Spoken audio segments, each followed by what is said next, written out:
Hey, you kids, get off my lawn. Unless you're mowing it, let's see your mobile phone for initiative. Do as I say. What's up, a frowny face? Go out and play. Just like your parents did. Just like your parents did. As if your parents did. Hello and welcome to First Gen Gamers. I am co-host number 1, Jed, and co-host number 2 is Ashley. Howdy. How are you doing? I'm alive. How are you? I could say the same thing. Barely. I did not have my requisite 2 doses of caffeine today, so I'm a little starting to...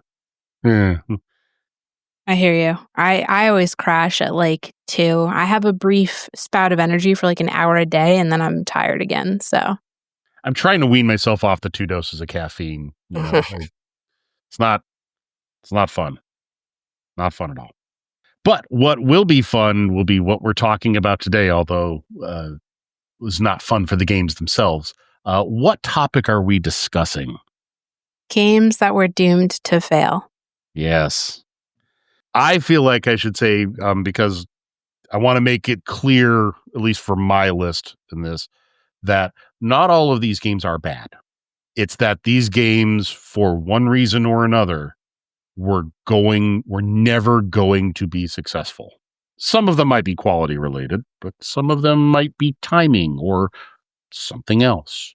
So, I don't know if yours are the same way, but all of the ones that I picked are bad until you get to so I know we don't normally do this, but I wanted to talk about current gen, but like 8th gen and current gen, there are some redemption arcs in there, but all the ones before that are just like straight up shitty from beginning to end, in my opinion. I'm not necessarily right. It's just my belief.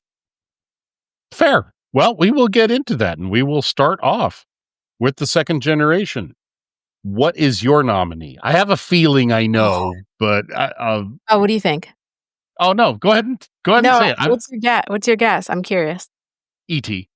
No. No.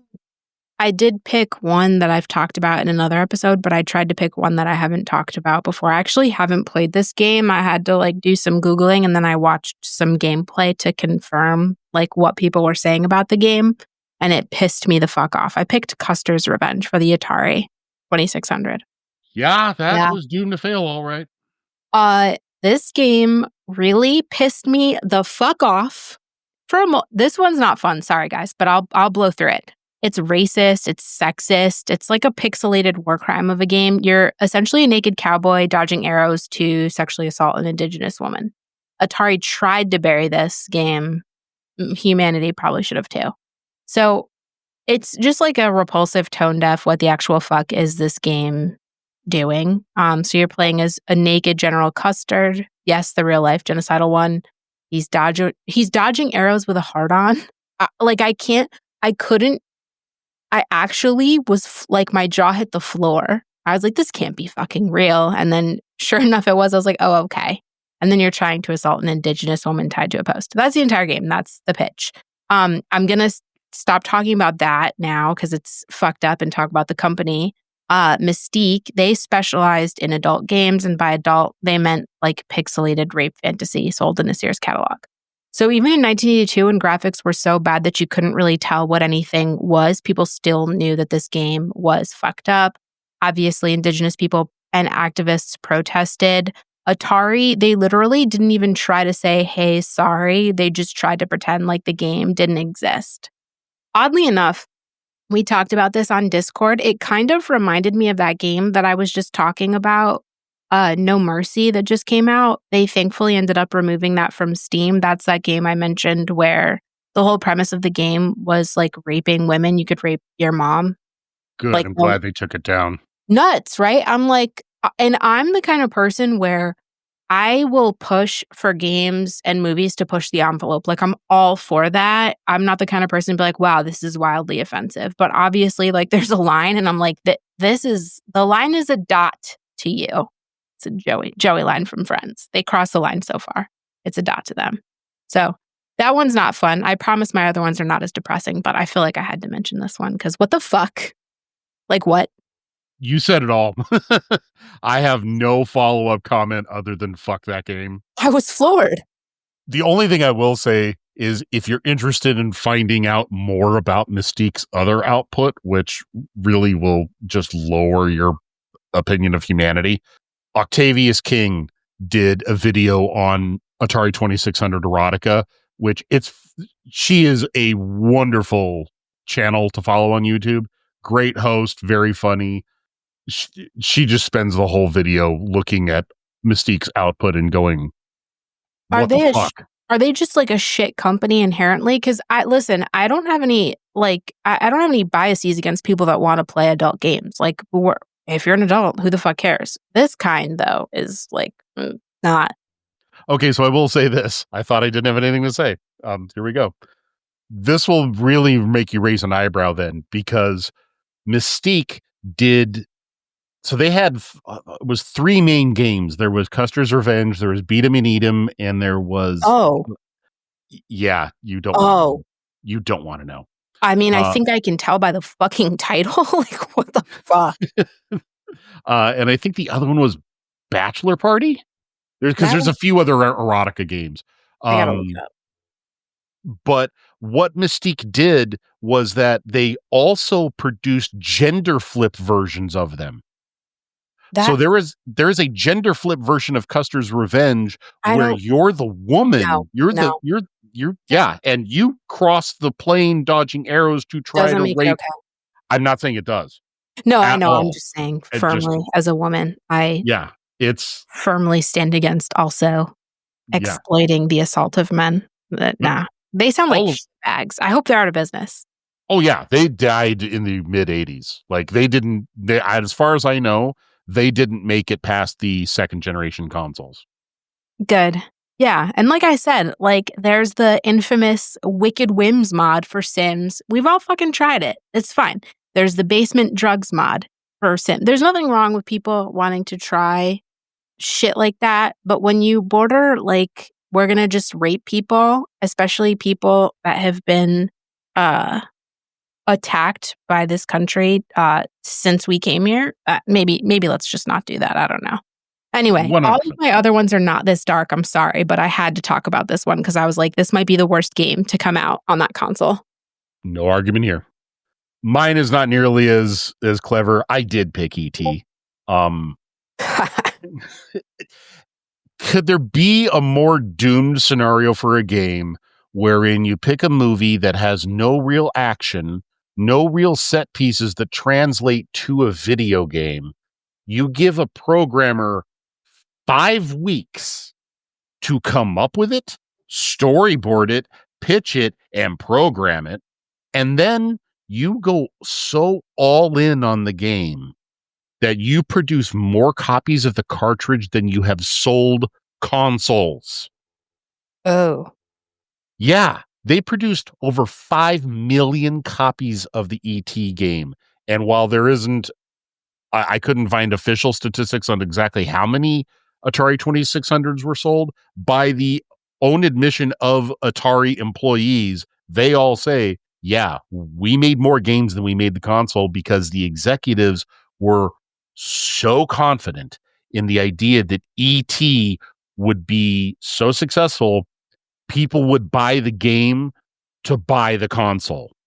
And we know where it went. It did not, in fact, help sell more consoles. It did the very exact opposite and tanked hard. Yeah, I've talked about E.T. before, I think. Yeah, I have my thoughts on it. This would be an example of the game being bad. Now, to the programmer's credit, Howard Scott Warshaw did the best he could in 5 weeks. There was no concept of that game that was going to redeem it when you were programming it in 5 weeks. You just ain't. Yeah, that's not, I feel like, a long time. No. Even for back then, like. That's a short time frame. Yeah. All right. Next generation, the 3rd generation, the 8-bit era. What do you Way have? less dark. Way less dark. I always feel bad when I bring up really dark shit, even though I do it less than you. But I picked for this one Dr. Jekyll and Mr. Hyde for the NES. This is what I wrote. I was watching. I played this game a long time ago, but I was watching some playthroughs on YouTube because I needed to get the vibes again because it's hard for me to remember games I played. And it felt like an existential crisis in a Victorian fever dream where you're punished when you play the game correctly. So just like vibes and rage. So it's a Victorian horror. And then I feel like the development team really had no idea how to make a playable game. So you start as Dr. Jekyll, just trying to walk a wedding like a normal guy, but then the game's like, no, screw peace, exploding children, rabid dogs. You can't fight them, you can't dodge them. You just slowly lose your mind and then transform into Mr. Hyde, who gets his own side-scrolling hellscape where you're now like kicking ghosts in the dick and demons like it's a bad fever dream. But transforming into Hyde sets you back in the level. So the entire gameplay loop is like punishing you for surviving and making it further in the game. Playing well gets you killed. Playing poorly gets you punished. It's like a sadomasochist shitstorm of Victorian horror. So I feel like there's not a single person that's figured out the logic of this game. And if they have, they're probably locked in a padded room now. It's like an interactive mental breakdown. The game also doesn't end. It just stops. Like the devs were just like, we're done here. And they walked out mid-code. So I don't know. I feel like this game is just really bad. You would not be the only one. I have actually seen a video of someone beating the game. Oh, dear God. The steps that have to be attained to beat that game. Yeah. Yeah. Yeah. My pick for this generation is Dragon's Lair. Ooh, that's a good one. If you've never played the arcade game, the whole game mechanic is basically quick time events. You appear on a screen and you have your choice of a couple of different things. You're a knight and you're trying to get into a castle and save the Princess Daphne. And so you're in a room and there'll be a potion that's on the table that's blinking, or there'll be a door that's blinking, or there'll be another door that's blinking. You have to pick the right one. 2 options lead to death. Third option takes you to the next set piece. This game came on a laser disc because it is all animation, not just mediocre animation. This was animated by Don Bluth, the animation studio that did American Tail and The Land Before Time and The Secret of Nim. We're talking top shelf, fluid, fully hand-drawn, hand-painted animation, people. And someone looked at this and said, how can we turn that into a game on the NES? The answer is you can't. And that is evidenced by a game with the most insufferably obtuse control mechanics. For instance, think of Mario, Super Mario. If you're facing right, you want to face left, you hit left, and he's automatically facing left. In Dragon's Lair, if you hit left, he doesn't just turn left, he actually turns in a half circle, like you're in a swivel chair. What? Yeah. He physically turns his entire body. It's animated, so that way you see the whole turn. If you duck, it's not just you go from standing to ducking. It's he bends down into a crouch and gets down on all fours. The whole thing is animated. So every movement takes an extra 3 to 4 seconds because the whole fucking thing's got to be animated. It is so obtuse to control. The margin for error for every screen and every puzzle is next to nothing. Like, the first screen is legendary. You should look it up. Watch a YouTube of it. The first screen, you're standing at the drawbridge into the castle, and there's a bat that flies across, and if you get hit with the bat, you lose life, and there's a dragon that pops up and breaks through part of the bridge. You can only hit that dragon from one specific spot in the screen because you throw a knife that goes down in an arc. But he shoots a fireball that will hit you if you're standing up and cause instant death. So you have to duck, but then stand up real quick to throw the knife, but then duck again. But remembering that the ducking takes like 3 or 4 seconds to get from a ducking position to a standing position and back again. And this is the whole damn game. It's just, every screen is a nightmare of poor controls, obtuse puzzle design, frustrating difficulty curve, because someone got the idea to put a game on a system that it could not do. No thanks. Yeah.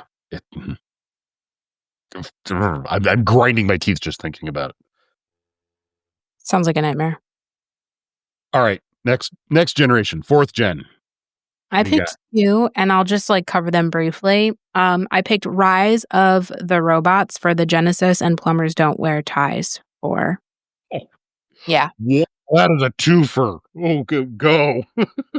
So Rise of the Robots, I feel like imagine Mortal Kombat without violence, without fun, without gameplay, just stiff robots, pre-rendered lies, and marketing hype that aged like milk. It was a game that I feel like a lot of people thought was the next big thing, but it wasn't. It was supposed to change the fighting genre.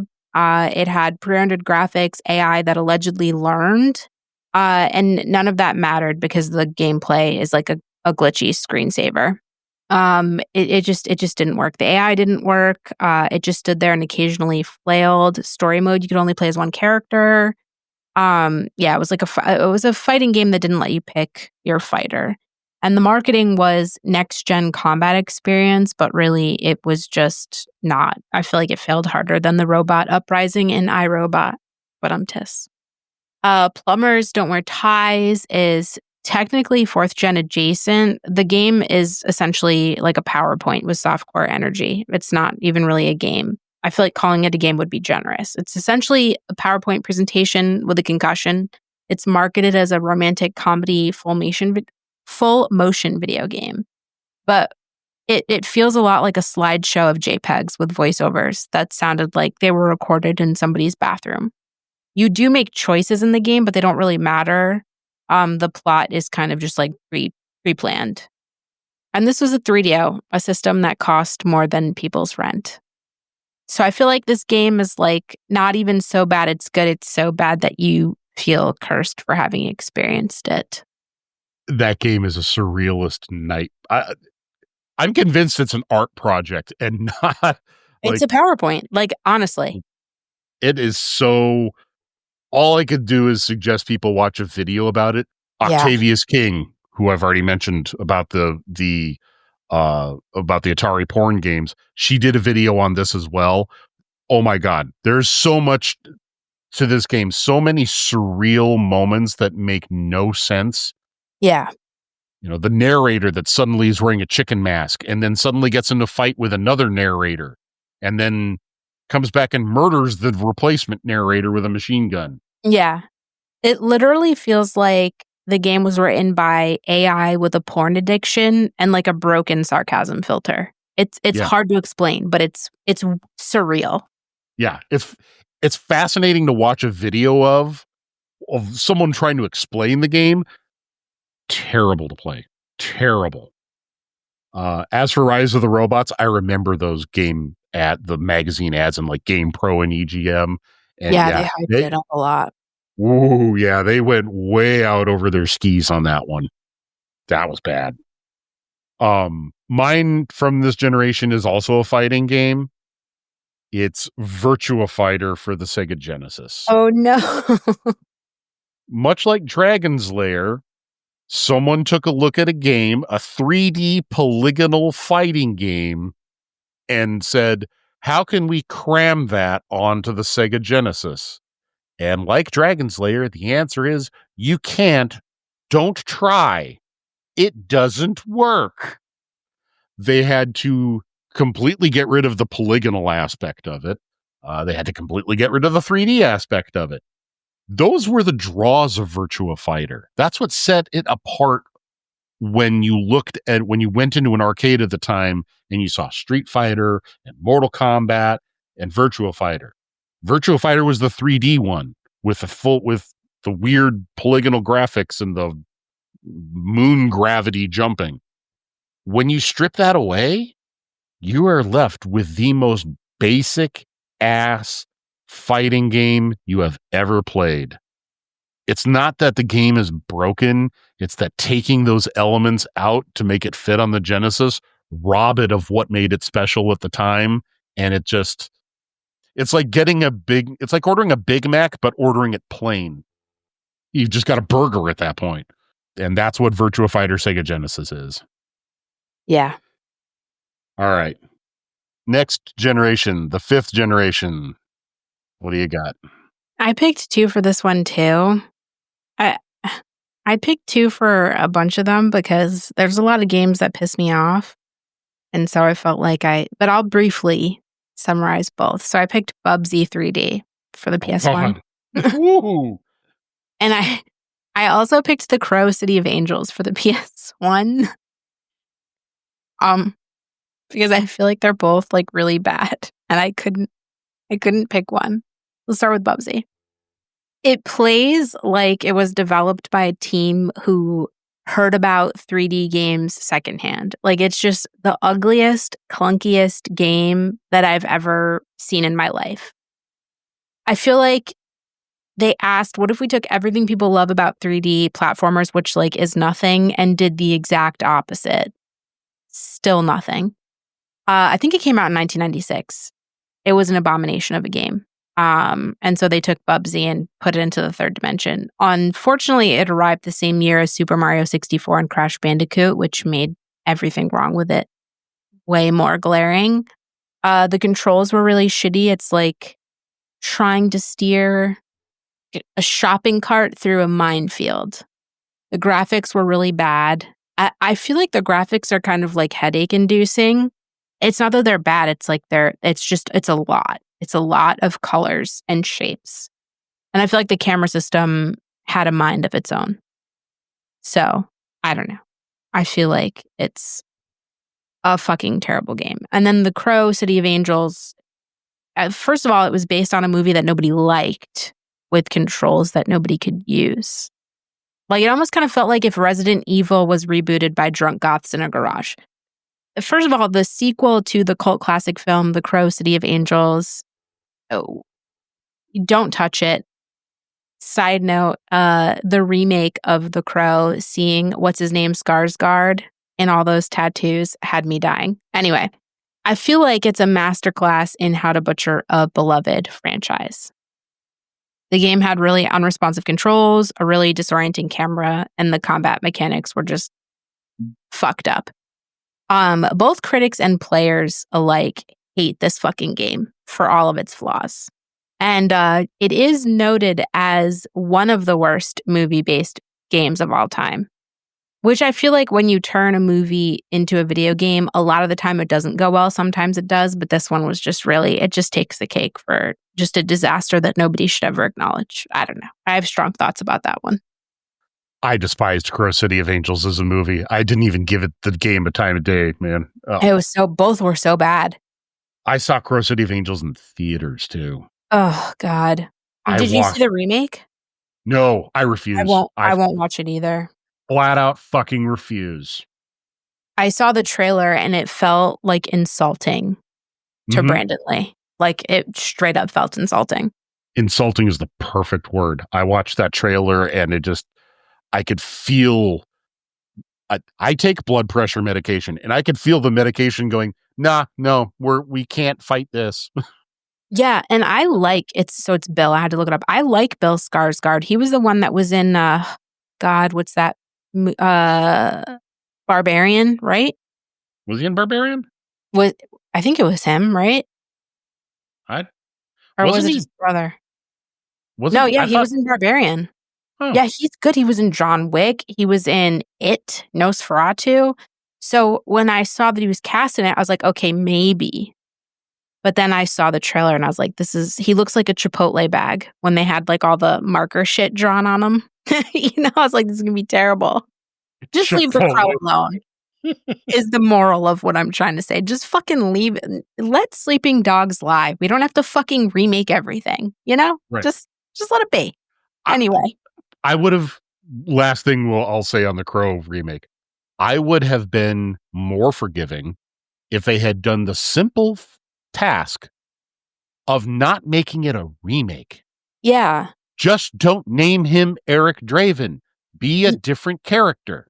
You can't remake that because Yeah. it was a masterpiece. And also, somebody literally gave their life for that film. So I feel like just out of respect, I don't know, maybe don't fuck with it. What do I know? Just call him Bob. I don't care. Whatever. Just Bob. not Eric Draven. Make him a separate character. There's only like 12 fucking Crow series comic books that they could have done, that they could have adapted one of them. Just don't do the 94 one again. Simple. Exactly. And as for Bubsy, the only thing that I could possibly add to that is no one wanted the first Bubsy game. No one really wanted the second one. I don't know why they went, a third time. This will work. I too have 2 games for this generation. Sweet. Two different consoles. The first one from the Nintendo 64 is Quest 64. Coming out of the Super Nintendo era, which was a boon for RPG fans. The Super Nintendo was positively exploding with RPGs that are still held in high regard to this day. For some reason, Nintendo decided that the N64 didn't need RPGs. I don't know why. By the time the console died, there had been only four RPGs. And Quest 64 was the first one. It was made clearly to try to satiate the growing appetite of people wanting RPGs. And they decided, for whatever reason, to make baby's first RPG. It is so simple, so easy, so on rails, so unchallenging in any way, shape, or form. It's not that it's badly designed or anything. It's just so insufferably simple. And to this day, it has left a bad taste in most people's mouths. Only because of that, because it's just the most basic ass game you could think of. The other game, PlayStation, Celebrity Deathmatch. No, I actually love that game, even though it's so bad. So I love Celebrity Deathmatch, the show. It was so much fun to watch, but the magic of it was you couldn't translate that to a video game was the problem, because the magic of it was the ludicrous scenarios that they would create and the ludicrous combinations of celebrities that they would put against each other. You couldn't replicate that anarchic, anything goes, irreverence in a video game. You had to have a set kind of moves and a set kind in an AI, and stripping all of that away, making it a video game, not having it claymation, stripped away the soul of the show. And it didn't help that the roster is some of the dullest, most D-list schmucks.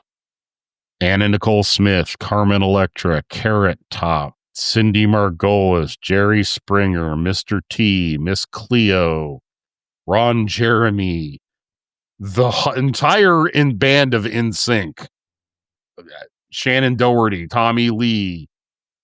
You were never going to get top flight stars. This was never going to be like Arnold Schwarzenegger versus Bruce Willis or something like that. But man, this is just bleh. And the game did not fare well at all. Reviews were poor. Sales were just as poor. Yeah. All right. Next generation, sixth generation, not the eighth. What do you got? I picked Aquaman Battle for Atlantis because, I don't know, I feel like the game was so bad that it made me want to root for a fish going extinct. The controls were garbage. The graphics looked like, I don't know, a DeviantArt submission from 2002 from somebody that was like high on 7 different drugs. and the game had less personality than a puddle. I think it was released in 2003, and it was just really bad. The visuals were bland, the controls were clunky, the gameplay was really repetitive.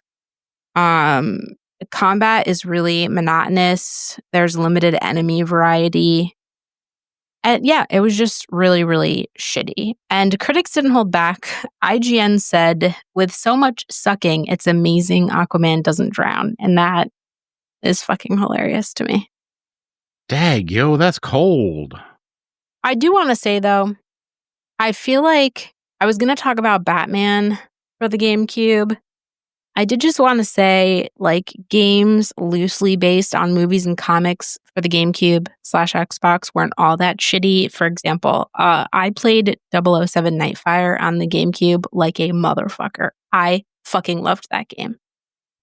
But I feel like that one was bad. And also Batman Dark Tomorrow, which I almost picked, but I feel like Aquaman was worse. All right. My pick for this generation, this is definitely one where it's not the game's fault. It's Metroid Prime 2. I love Metroid Prime.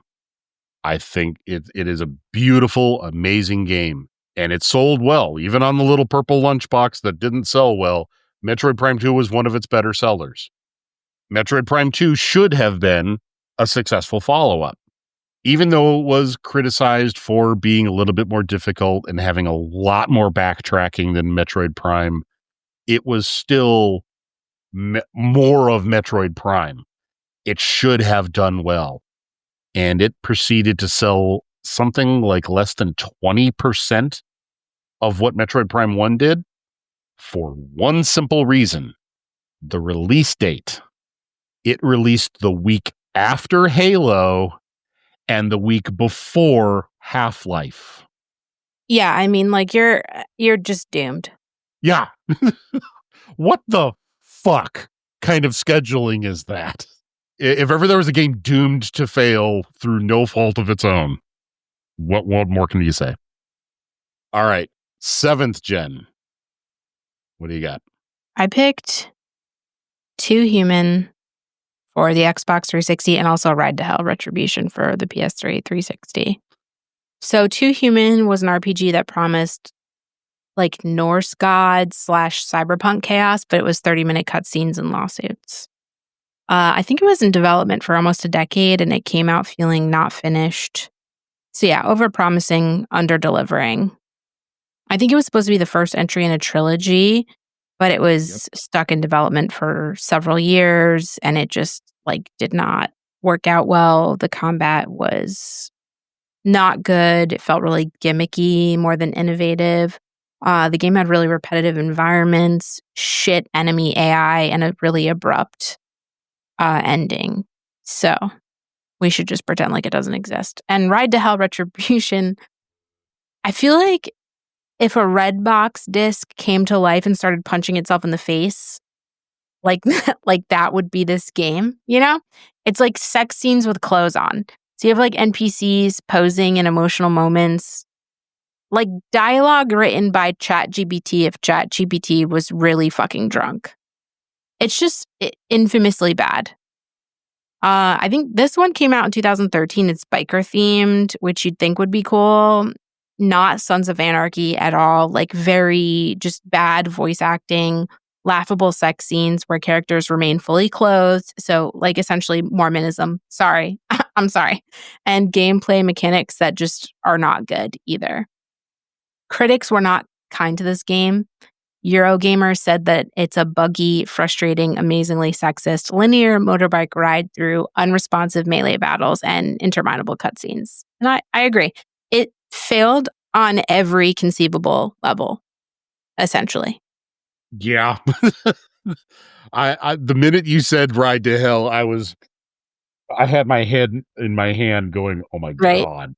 Oh my God. Yeah. That game too was in development for like 7 years. Yeah, I think, I read a couple of sources saying a decade, which is just obviously. It might have been a decade. What's your excuse there? Just at that point, just wrap it up, you know? And as for 2 Human, you hinted at it, the lawsuit part of it. That lawsuit was because they had used, without licensing, I think it was Unreal Engine. Yeah. And then Unreal found out about it and were like, yeah, no, kill it. And they had to recall the game and destroy every copy. I love that for them. My pick for this generation is Wii Music. Oh, I love it. When Wii Music comes out, we're in the middle of the rhythm game craze. Guitar Hero is selling hundreds of thousands of plastic guitars and drum sets. Same with Rock Band. They were able to make Band Hero. They were able to make DJ Hero. Music games are flying off the fucking shelf. And Nintendo goes, okay, we can do that. Except they did it in the most lazy, not even half of a half-assed way. The song selection, let's start there.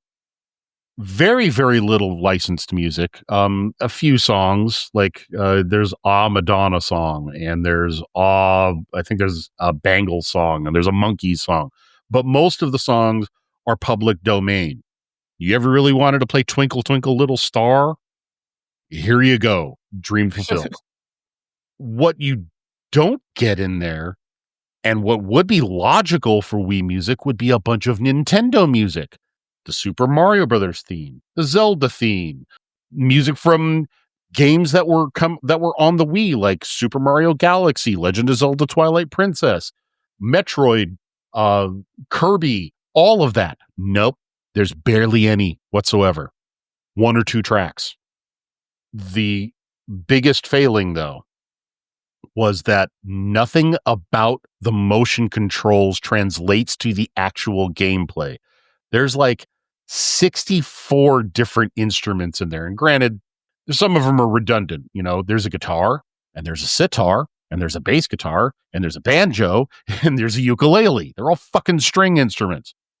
There's flute and clarinet and bassinet and saxophone and the movements for all of them don't really translate to at what you're actually doing.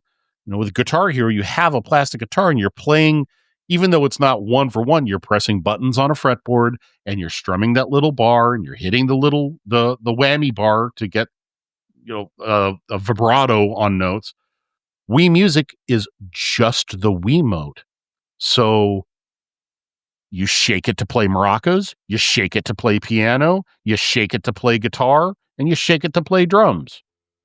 And it doesn't grade you on your accuracy. As a matter of fact, you get to grade yourself on the accuracy, which means there's no competition factor in here. Unless you're like me and I'm like a very harsh self-critic, so I'd probably give myself like C's and D's. You would be the one. Everyone else is like, yep, scroll it up to 100. So, like, you're playing music that you don't want to hear. You're not really doing anything to play it.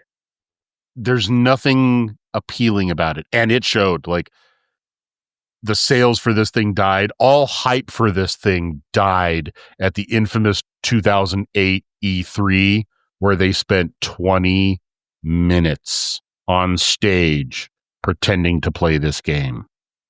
It is one of the most cringeworthy disasters in E3 history. It's hilarious, but you will get secondhand embarrassment watching it. And it killed any desire for this game that people had. Yeah, it doesn't sound like fun at all. All right, 8th gen. Okay, so I have one, but before I shit on it, I want to disclose that this is a game that I actively play, so it's one of those games that redeemed itself. Okay, so I picked Fallout 76, which came out for the PS4, Xbox One, PC, all the above. It was essentially an empty promise in a box. No NPCs, endless bugs, and just Bethesda charged full price for this game. They ended up refunding a fuck ton of people because the game was just really faulty at launch. They had a litany of issues. game-breaking bugs. Again, no NPCs, and everything felt like a ghost town. The $200 Power Armor Edition promised a really high-quality canvas bag, but it was a cheap. I don't get special editions anymore. Segueing real quick, I stopped at one of the Batmans. I think it was the first one where you were supposed to get a Batarang. It was going to be a metal Batarang. This is when I worked at GameStop, and they're like, just kidding. It's actually going to be a Batarang attached to like a stand because we're afraid people are going to throw it and use it. And it's like, obviously, that's why I fucking wanted a Batarang. Right. It ended up being a plastic Batarang. And I was like, after this, I'm never fucking buying like the full scale collector's edition again. I remember like Modern Warfare 2 I got, and it came with like fucking full on night vision goggles, which was badass. But yeah, it was a cheap like nylon substitute. And fans got really pissed. And so initially Bethesda was like, okay, 500 atoms, which is equivalent to $5 in in-game currency. And then people flipped the fuck out. Because to be honest, I feel like Bethesda is a well-respected, highly regarded company. Then they said that microtransactions would be cosmetic only. That wasn't the case. I feel like I actively play Fallout 76, and I think it's great. I have a few complaints. I hate games that have pay to play in any capacity. So you can play Fallout 76. You have to buy it, the base game. If you want to play just like PvE and you want to have your own world without anybody, you have to pay for that. I think it's called like Fallout 1. It's a monthly membership. You do get like a certain amount of atoms each month included in the membership that you can use to buy weapon skins, shit that you can use to build bases, or like pre-made small bases or rooms or like vault rooms. But I kind of hate that aspect of gaming, because if I'm paying $59.99 for a base game, I want my game to just be all fucking inclusive. And to me, there are very particular games that I want to play PvP. There are some games that I just want to be PvE. I want to play with friends in a private world, and I just want to be able to play the missions. And one of those games is Fallout 76, because I want to play like Fallout, which is not PvP inherently. So I kind of hate that aspect. So I'm ranting, but long story short, I feel like they redeemed themselves. There's a lot of missions. The world is awesome. But I really just hate the aspect of microtransactions and paying to play. And you're still very much incentivized to pay for that Fallout 1 monthly membership. Otherwise, it's just like PvP, and they say you can set it to friendly, but there were many times when I was like starting out a new character and I was getting griefed by people that had like 100 levels on top of me. So it's kind of shitty in that aspect, but they did improve it a lot. Nonetheless, I still recommend it as a play, as a Fallout fan. It's just, I'll never be okay with the paying to play in any aspect of gaming at all. But it just works. No, it's bullshit. Oh, I will never stop harping on Todd Howard for having the balls to say that. All right.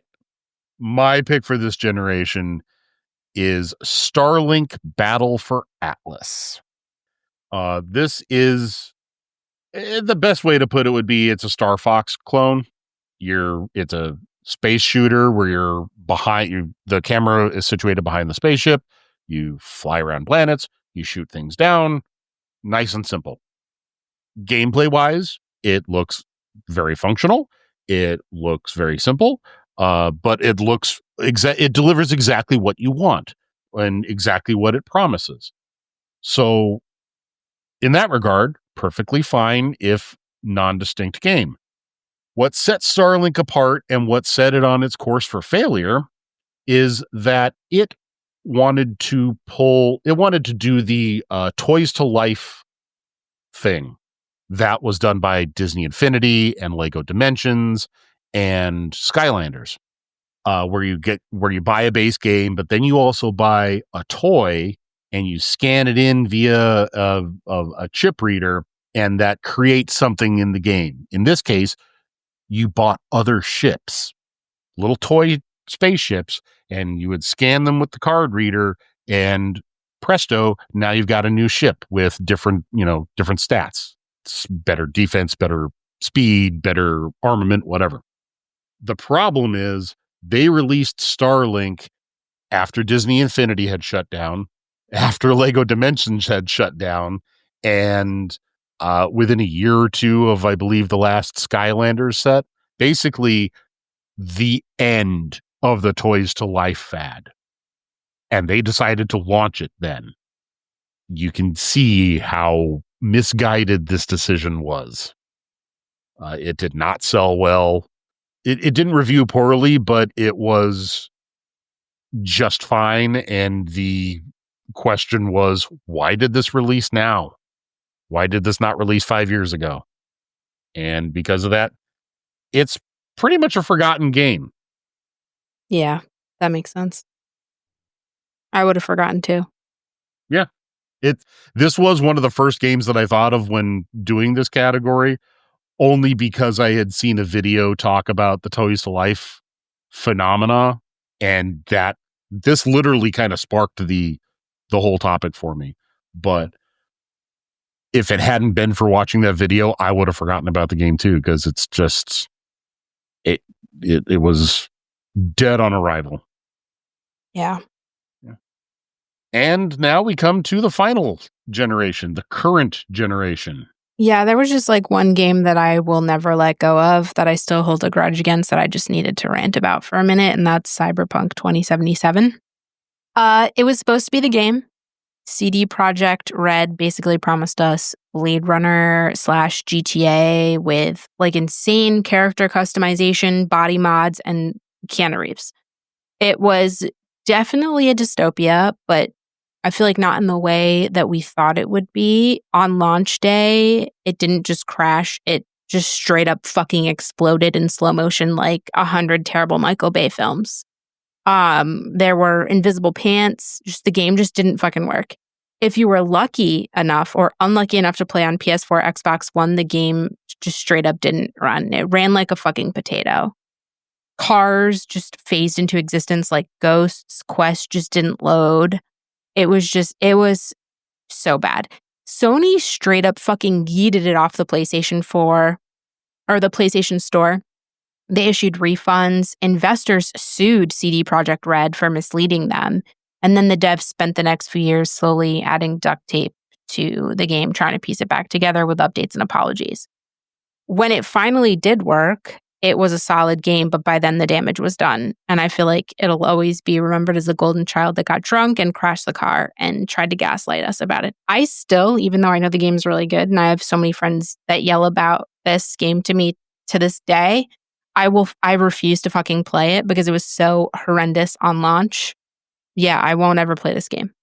Ever. I don't care how polished it is now. I won't ever fucking play it. I won't even watch gameplay. Because I just feel like this was just the biggest. This was like a fucking meme coin rug pull. This was the Melania and Trump coin in video games. You know what I mean? They just like pulled the rug out from under us and was like, go fuck yourself. So, no, I'm good. I'm still mad. I could tell. My favorite side story to the whole Cyberpunk 2077 nightmare, the platform that it routinely got the best performance reviews on was the Stadia. That should tell you all you need to know about a game. Yep, pretty much. All right, I do have a pick for this generation, believe it or not. And that is Skull and Bones. Wait, I don't know if I know this one. Is it a game about the secret society? No. Okay, that's disappointing. No, that would be way cooler. This game was in development hell at Ubisoft for the better part of like 7-8 years. It kept getting, we're going to show gameplay, we swear. We're going to show gameplay, we swear. Trailer coming, we swear. Release date coming. It was the Chinese democracy of video games. Oh, no. Ever since Duke Nukem Forever came out. This was the new version of that. That was a subtle Guns N' Roses diss. Hey, Chinese Democracy was not It's a bad. good album. And I'm a GNR fan, but god damn, that album was terrible. That was bad.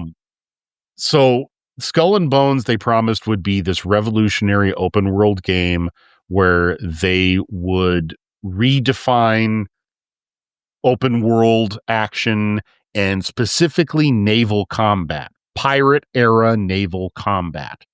And when it finally dropped, it was basically the pirate ship sections of Assassin's Creed 4. And that's it. That's all they did, was they built a game around that.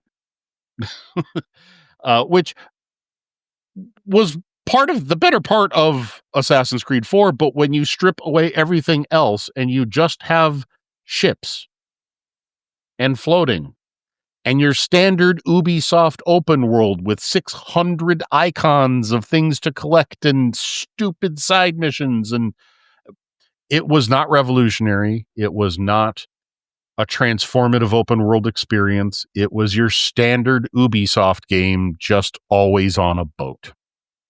Nuts. Yeah. And that's why you haven't heard of it, because it came out in a blaze of everyone going, oh, that finally happened? Okay, moving on. Unfortunate, but Ubisoft. What do you expect? Yeah. All right. That brings us to the end of our episode. It is time once again for us to say, please rate, review, and share the podcast on your platform of choice. It only takes a minute, and it does the show a world of good to get out in front of other people. If you'd like to follow the show and both of us, the show is on Instagram and Blue Sky at FirstGenGamersPod. The email address is firstgengamerspod@gmail.com. You can find me on Blue Sky and Letterboxd at Streets of Jed. Ashley? F that pod on TikTok and F that _pod on Instagram. F that pod on Blue Sky, but I do get hella political. So if you're not interested in that, don't check me out there. There you go. All right. That wraps it up. Until next time, everyone.